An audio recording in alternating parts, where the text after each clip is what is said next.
We haven't done a cool check-in in a little bit, but that It's is been a minute. changing because we are going to review the new movie that came out this past weekend, and it's going to make a lot of money. The reviews are not fantastic, but it wasn't created for that necessarily. What we have the background of Michael as well, but you were a little bit on the fence about watching this before it came out, and you kind of talked yourself into it. Being the number one Michael Jackson fan that I know, give me what was the trepidation about?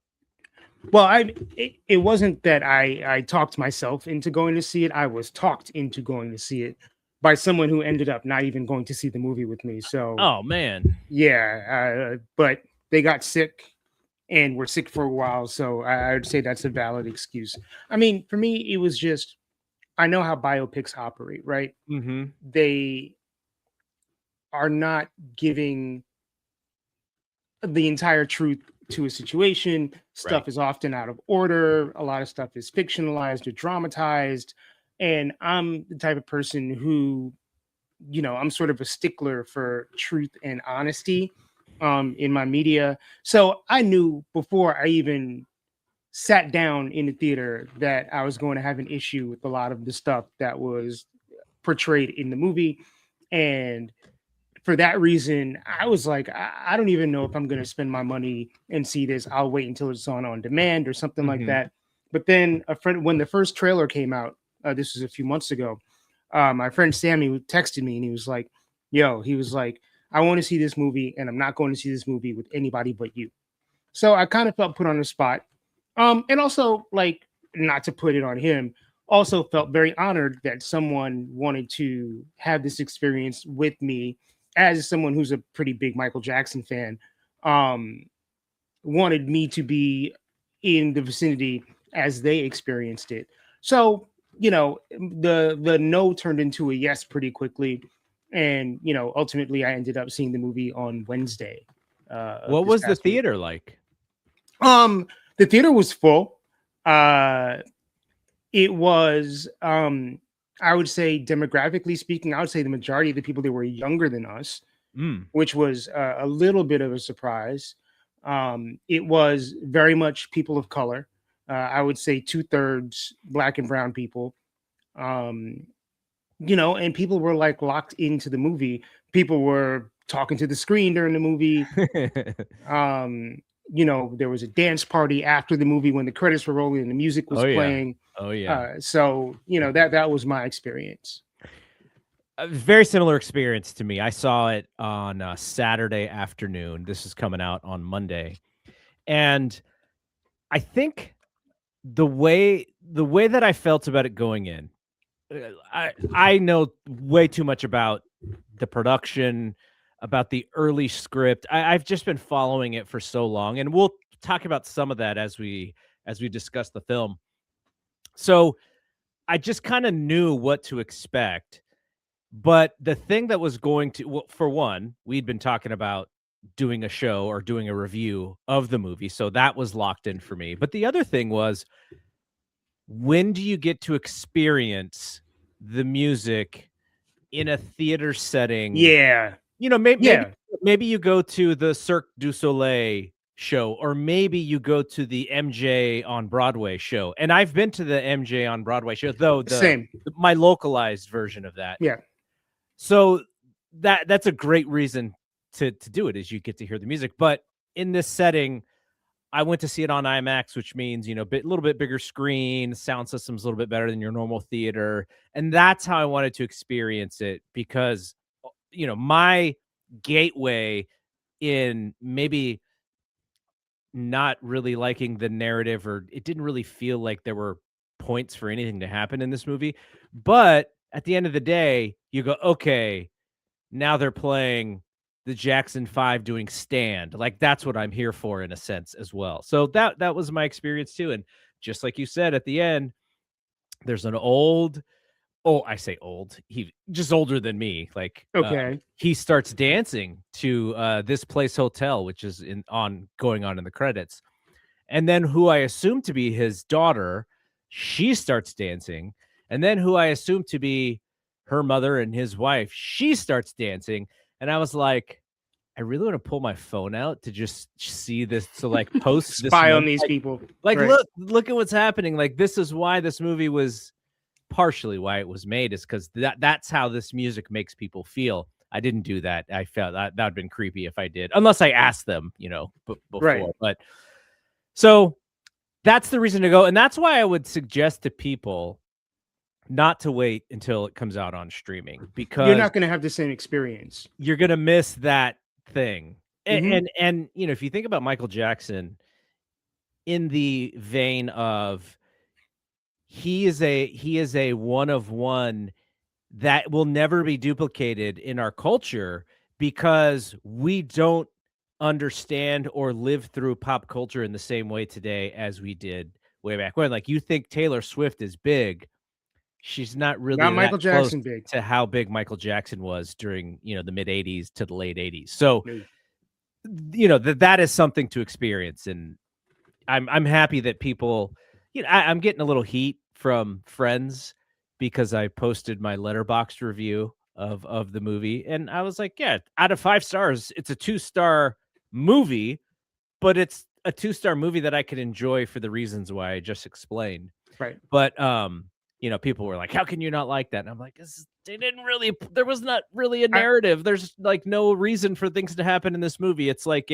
How can I not like it? I'm a human being with an opinion that I'm allowed to have. But they're saying that from the lens of, they know that I'm a big Michael Jackson fan. So, okay, let's talk about and there's going to be spoilers, but it's Michael Jackson's life. If you don't know what happens, like, Why are you watching this? Exactly. So Yeah. I was comparing it the entire time to the Jacksons miniseries that we watched in the early 90s, which was far better, by the I way, agree. from a story. I agree. And as I'm watching this movie, I was like, we don't have to tell the Joseph story all over again. Like, it's kind of unnecessary, because if you know the Michael Jackson story, you know that his dad was abusive as a way to get his kids to perform better or whatever.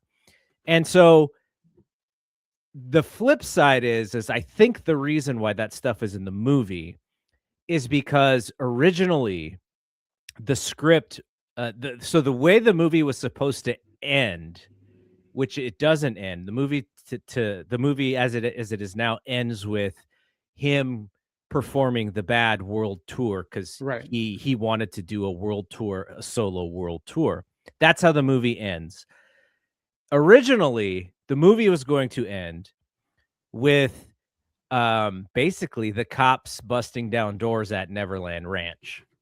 And I think with that script, understanding the pieces of Michael Jackson's childhood as to maybe why he was kind of a lonely kid, or why he was a little bit eccentric, maybe you do need that Joseph stuff in there. But the way that the movie played out as we saw it, they didn't really hammer home a lot of that stuff. And I almost feel like if we start at the end of maybe the Triumph tour, and then you just get to Bad, I think it's probably tighter, and it's does a better job of what they were trying to do, which is just showcase, the magic of the music. What did you think about the way the narrative of this worked? The people who made the movie are kind of stuck between a rock and a hard place in a lot of ways, right? Because you want to make a feature-length movie that encapsulates the life and career of someone who is so complex, whose fame was so complex, who had so many layers to their story. Trying to put that in 120 minutes is a fool's errand. Like, it just makes it's impossible to do. Michael's life and the intricacies of Michael's life and career were too big to fit in 120 minutes. It just was not going to happen. So you have to kind of like very quickly kind of try to shovel everything in as much as possible to put this person's life and even a portion of his life, I mean, this basically covers like a 20-year period, to even put a portion of this person's huge life into movie length so it's digestible to people. I do think Joe is integral to Michael's story as a child and as an adult. And, they could have made a whole movie just based off of like the father-son dynamics. Or how about show us some of Joe's childhood? Like, true. He just comes in as like this, momager is the word that they use for the mom. Like he's their manager and he's their dad, and he's like treating them as his employees rather than his children. Right. And it's a weird place to be, right? Because obviously Joseph Jackson was an abusive, selfish person. But by the same token, Joseph definitely wanted what was best for his children. He was, the kids were in a bad situation. Gary, Indiana was not the place to be at the time. He wanted to get his kids out of Gary. He wanted money. He wanted, the financial security and the comfort. He wanted his kids to have a better life. He also is a black man who was born in 1925 or whenever Joseph was born, came up before the civil rights era, in the middle of like Jim Crow. Either his parents were slaves or his grandparents were slaves. So he's coming directly from this environment where corporal punishment is normal. Like, there aren't these, the way that parenting works now, that's not the way that it worked back then. If you had an issue with your kid, like you popped your kid across the face. And if you wanted your kid to comply, you used corporal punishment. That is, look, I grew up in the 80s. My stepfather was from the South. My stepfather beat the shit out of me. I'm not saying it's normal, but, it's learned behavior over generations from those, from people that grew up in that environment where, again, going back to slavery, the way that, the master kept you in line was to pop you in your jaw. So it's again, like not saying it's right, but Joseph definitely had a mission, to try to give his children a better life than he himself had, trying to give himself a better life. And he certainly didn't go about it the best way, but also he was successful. So, there's a lot of intricacies there. Now, I like your thought about the fame and celebrity aspect of this, because the original intention, and I'm actually really interested because the timeline of events, the idea of this movie being created is not that far after the Leaving Neverland docuseries that was on HBO. Right. So that docuseries, I didn't watch it, so I can't say anything about it. There were the two people who were involved in that from the victim perspective. They were previously on the side of Michael before, and then in this movie they were not. So I'll just leave that at that. So I didn't see that, but that did some damage to the estate. And I think they came out of it okay, because there was some concern about that docuseries and what was true and what was not true. But I do wonder if this movie was created with the idea of like, okay, this thing did some damage to the estate. Now we need to put out our version of what we believe. And it just took forever for this movie to be made. But from the victim standpoint, if you wanted to show MJ as the victim rather than the abuser, like Leaving Neverland had him as, maybe you do show the aspect of fame and how he went from, there's that great part where Barry Gordy tells him, like, just tell people that you're 8, not that you're 10. Barry Gordy, played by Lorenz Tate. It was nice to see Lorenz Tate on the big screen again. And so from the age of 10, there's immediate manipulation going on in his brain. Like, think about what a 10-year-old his brain is like, and it's like, I thought about that too. Yeah, so there's some manipulation going on. The younger I am, the better it is for our public perception and maybe for our bank account in a sense. And so, there's something there. But just the idea of celebrity and fame, if you look at it through that lens, MJ could have done stuff we have no idea what really happened there. But if you do want to make him a victim, that celebrity lens, I don't think anybody would see him as anything other than a victim through that lens. However, they also probably see that he did manipulate those situations to his advantage at the same time. Well, I mean, back then he didn't have a choice, right? Um, I think, you know, I am not 100% sure where I stand on, you know, what Michael may or may not have done. I don't, like, my heart and my gut tell me he didn't do it, but the reality is that the only people that truly know what happened or didn't happen would be Michael, who is no longer here to talk about it or defend himself, and the people that he may or may not have been in these situations with. Mm-hmm. So I personally, I think the Neverland documentary I didn't watch it, but I think for people to wait until he's been dead for 10 years and his estate is like rolling in money, like, if y'all were really abused, y'all wouldn't want to throw this motherfucker in jail.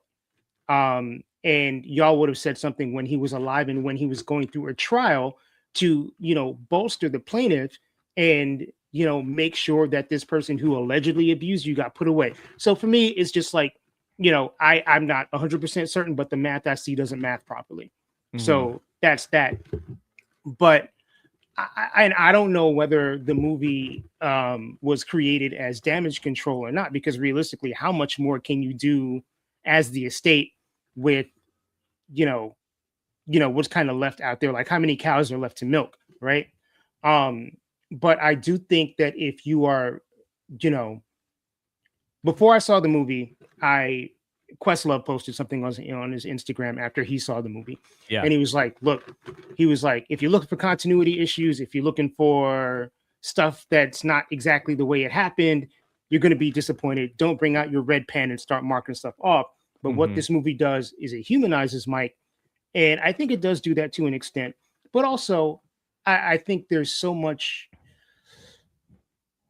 more to this story that would have even made him an even more sympathetic character, right? It's like, not only was this kid, a victim of, corporal punishment, physical abuse, parental mistreatment, whatever, but here's the first young Black teen idol of the post-civil rights era.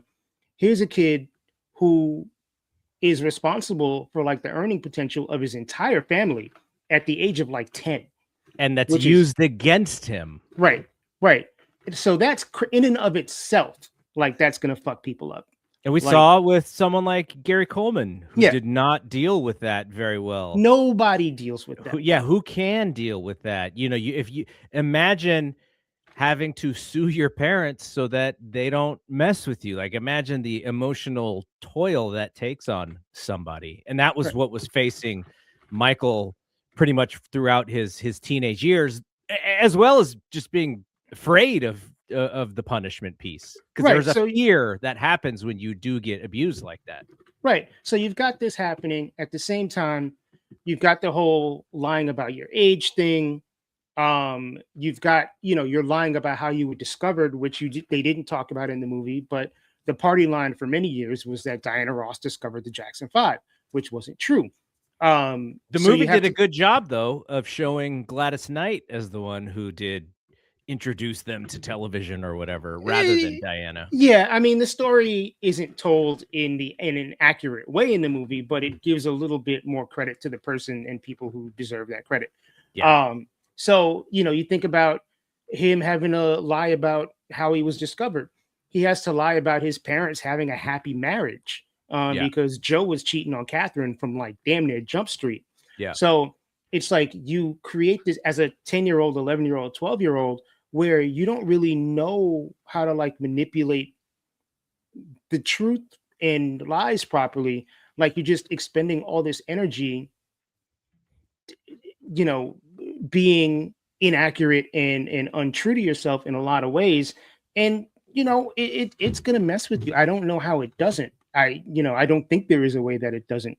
So just, considering everything that he had to contend with before he turned 18. Like, how does someone not get completely screwed up by that? Yeah. Okay, so there's a couple of other things that we probably need to talk about, which Yes. is no Janet Jackson, Or Randy or Reby. no Randy Jackson, no Reby Jackson. And it sounds like Janet has just not been interested in dealing with Michael's estate since he passed away. Like, for whatever reason, you know, she has her reasons, and she's a successful person, so I'm sure she can sniff maybe some unsavory things out because she doesn't need money from them, right? Right. So One thing I do find weird, it's very interesting, is that John McClane, who is one of the two co-executors of Michael's estate, along with John Branca, John McClane is the person responsible for control. yes, Like, John McClane hooked Janet up with Jam and Lewis and basically helped save Janet Jackson's career. I'm pretty positive Janet and John McClane have some like long-standing beef. And I remember there was a book written by Randy Taraborelli back in like the late 80s, early 90s that suggested that Janet and John McClane may have had like a thing happening at one point. They just kind of threw it out there like, no one knows for sure whether this happened, but we're going to just throw this curveball at you. So I just think there's like long-standing, like simmering discontent, beef, whatever there. But the reality is that Janet is very much in charge of her own career. Her career exists independently of Michael. Although, you know, it's also fair to say that, you know, Michael's world exists without Janet. Janet's world would not have existed without Michael. So I don't know. It is weird that she is not mentioned in the movie. John, you mentioned John Branca. Mm-hmm. He historically was Michael's lawyer. I think he got fired a couple different times, and he came back right before Michael passed. And he is also a big piece of what is going on today. He is in this movie, played by Miles Teller, in a not a super duper important role, but I just found that to be super interesting. Yeah, it does feel like a big part of this movie is John Branca as the co-executor of the estate blowing smoke up his own butt. Yes. And then what do you know about Michael's bodyguard / driver? Bill Bray? Yeah, like he had a huge part in this movie, almost as like the social conscience for the audience in a sense. Yeah, I mean, Bill Bray was Mike's security guard for something like 30 to 35 years. What's interesting is that at one point, Bill Bray wrote a book actually accusing Michael of the things that he was accused of. Oh, wow. And then reneged. He recanted, and then, you know, Michael hired him again. Oh, wow. Yeah. That is crazy. Yep. Not in the movie. But that happened. So I do think Bill Bray was you know, an important person. You know, it seemed like Mike spent a lot of his career like looking for father figures to kind of erase Joseph a little bit, whether it was Berry Gordy, which makes sense. Yeah, you know, whether it was Berry Gordy or John Branca, or not John Branca, or Bill Bray. You know, and I think, you know, Bill Bray was kind of the closest older male figure in his life for much of his life. Another one of people close to him, his daughter, is anti this entire movie, though his son is one of the executive producers. So say what you will. It looked like every sibling who agreed to do this was also an executive producer on the movie. Yeah. I mean, you know, go get that bag. Prince, go get that bag. Can we talk about Jaafar? Yeah, sure. One, I'm glad it wasn't Your Majesty, who is the Jermaine's son. I'm kidding. I don't even know what Your Majesty looks like. I just wanted to say the name Your Majesty. Jafar's really good at what he's asked to do, which is mimic his uncle in the way that he speaks and moves, and then perform, you know, I'm sure to memory, all of the choreography that was going on in the videos and in the live performances. I don't know that I would call what he did to be actual acting, but what he was asked to do, he did tremendously well. So I don't want to undercut his performance by being negative on it. I just don't think he was actually asked to act. He was asked to mimic his uncle as close as possible. He did a great job at doing that. Yeah, I mean, my man was doing Michael Jackson cosplay. Yeah. And for what that required, he did a fantastic job. Like the voice, the speaking voice, he nailed. It Yeah. was pretty incredible.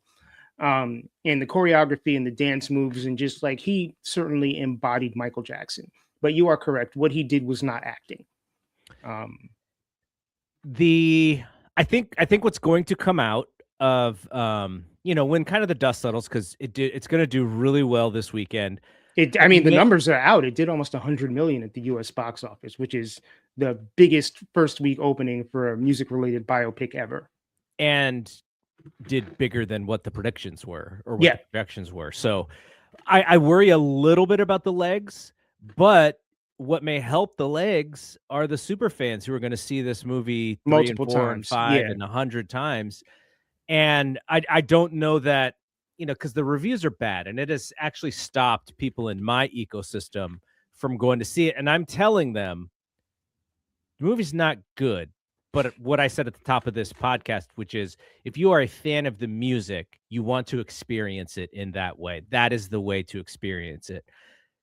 If you wait for streaming, I mean, maybe you have a great sound system. It's not going to be the same, but It's maybe not. you just wait for streaming because that's kind of how you do it. You only spend money on the movies that you really hear are excellent, which is fine as well. That's why we got options.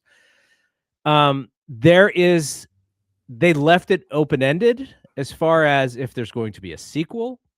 Like we said, the movie ends with the bad tour, which means nothing post 80s. So there's no dangerous stuff in there and beyond. Right. No Dangerous, no Lisa Marie, no Madonna kids, no Madonna at the Oscars. Yeah, I mean, there's certainly plenty of material that they could pull from. And a lot of what it sounds like they may have already shot, but they just had to edit down from 3.5 hours to the 2-hour time. So there may be stuff if they decide to do another one. Which also, I mean, if you watch the end of that movie, like the last 12 minutes of that movie is pretty much all performance. And if they wanted to put more narrative stuff in, they absolutely could have cut some of those performances short and added more actual like plot.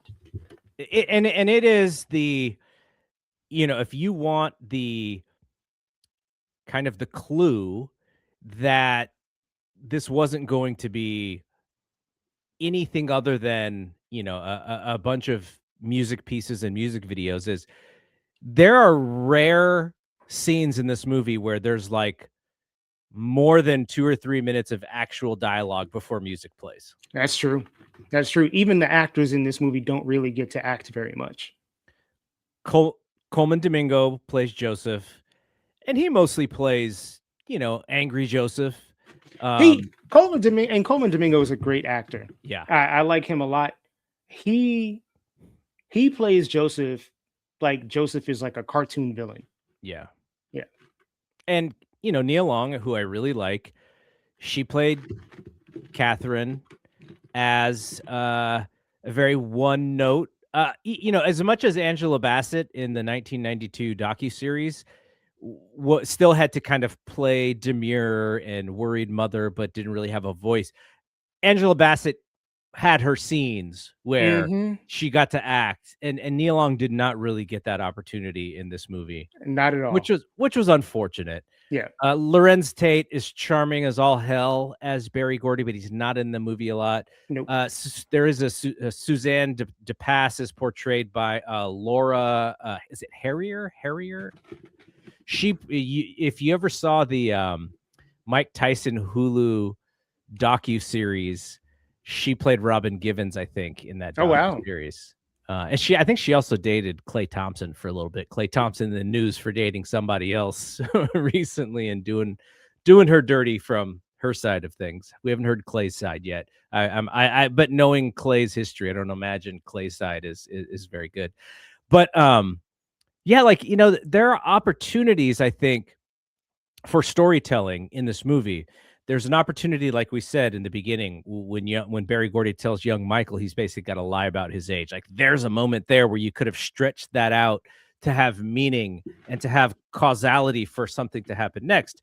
Right. There is a scene where he goes from not being able to be on MTV to being able to then be on MTV because Mike Myers from Wayne's World fame is playing Walter. Walter How do you, Yetnikoff. Yes. the guy who Yeah. was running CBS Mhm. music, and so Michael realizes, like, okay, video is going to be the way to go, and all of a sudden he's worried about the asymmetricalness of his face, and he thinks his nose is too big. There's a scene early in the film where his dad calls him Big Big Nose. Nose just sets that whole thing up.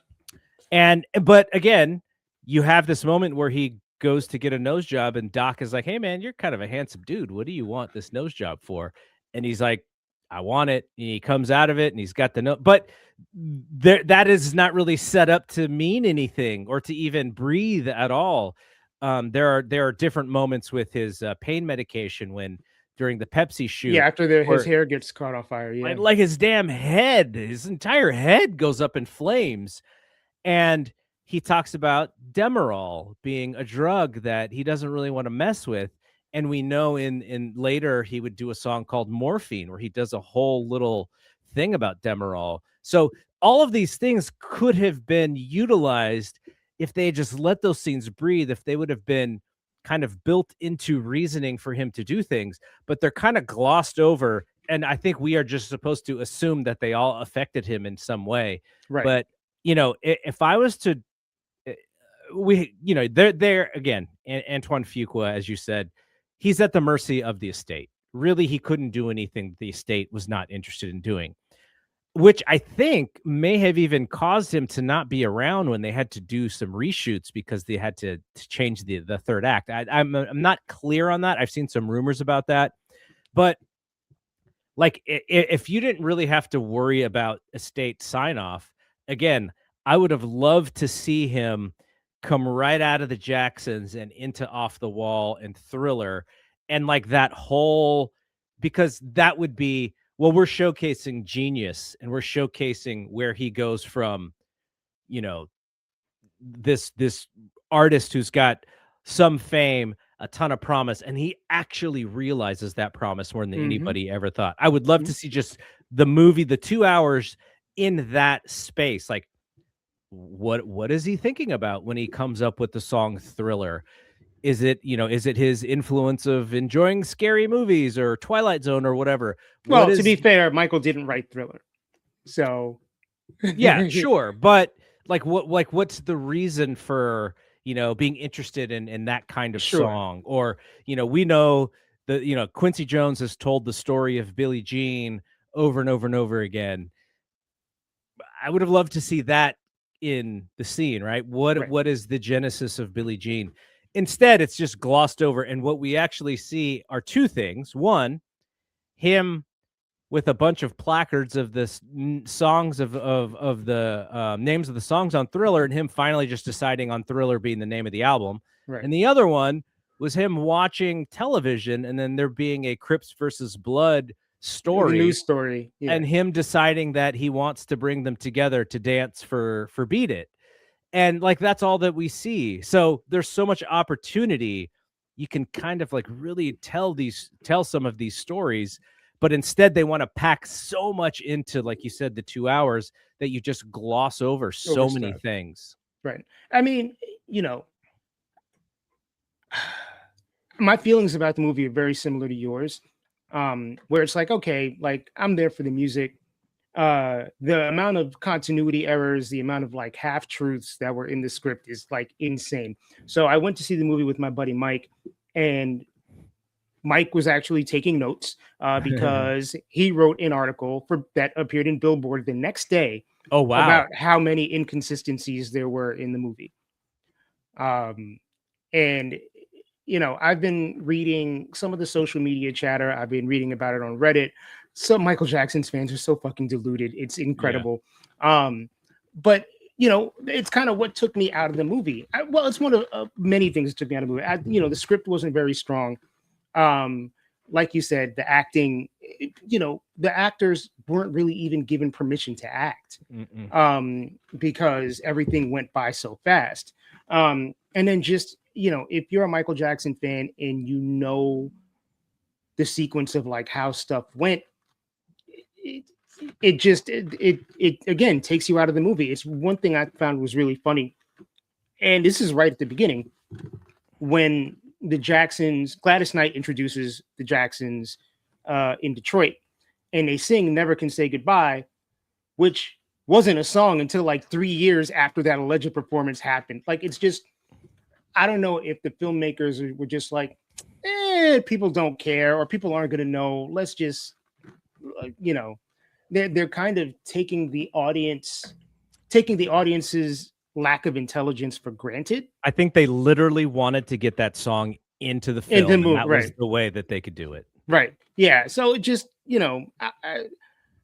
I think I might have said in the Discord, I was like, I spent so much of the movie like just rolling my eyes because I was like, this is silly. I don't regret spending my money on it, but my expectations were low, and those low expectations were where they needed to be. Yeah. So I think it's going to be interesting to see what the discourse is after this movie. The power of the New York Times profile piece or the Billboard magazine profile piece. They're not as powerful as they may have been back in the day as far as steering an audience, because you have so many places where the Michael Jackson super fans exist. I don't think anything comes out of this movie that's going to either diminish or change people's minds about what they think about him as a person. No. But what it will do, and what it probably will do, and it's not like Michael Jackson's music isn't still popular, but it'll probably everywhere still juice those Spotify and Apple Music numbers even more for a little while.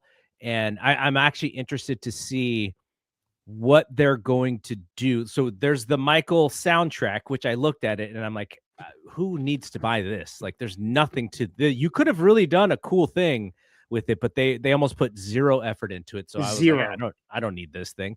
But there are going to be other opportunities to release more Michael stuff, like, whether it's concerts or whether it's blowing up a Michael Jackson official YouTube channel where I know they have one, but putting more rare stuff in there to juice some numbers. They have footage of damn near everything.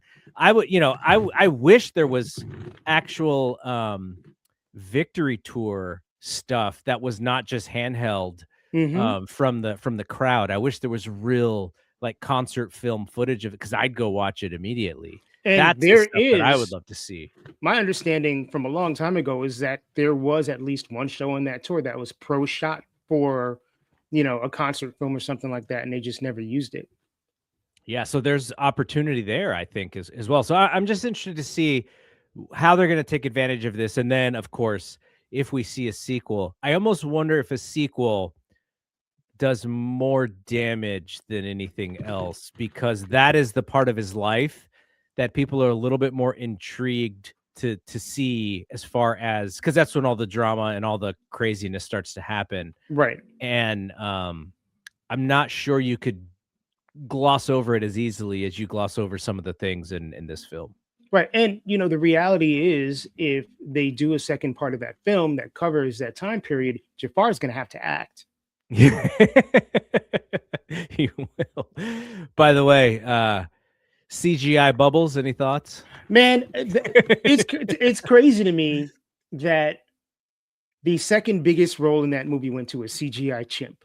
Well, if you want to talk about the acting, that might have been Jafar's most acting, right? Because he's acting with a green screen and probably a tennis ball on a stick or something. Right. So insane. All right. This kicks off our 50 for 50 on Off the Wall. We wanted to get our thoughts in this review up. Check out 50for50.net. Coming up after this, after we post this, the next one is our deep dive into the album Off the Wall. We'll also talk about stuff on Thriller and Bad and Dangerous. We are going to come back later this year with a 50 for 50 on Invincible, which would cover the post Dangerous songs and albums.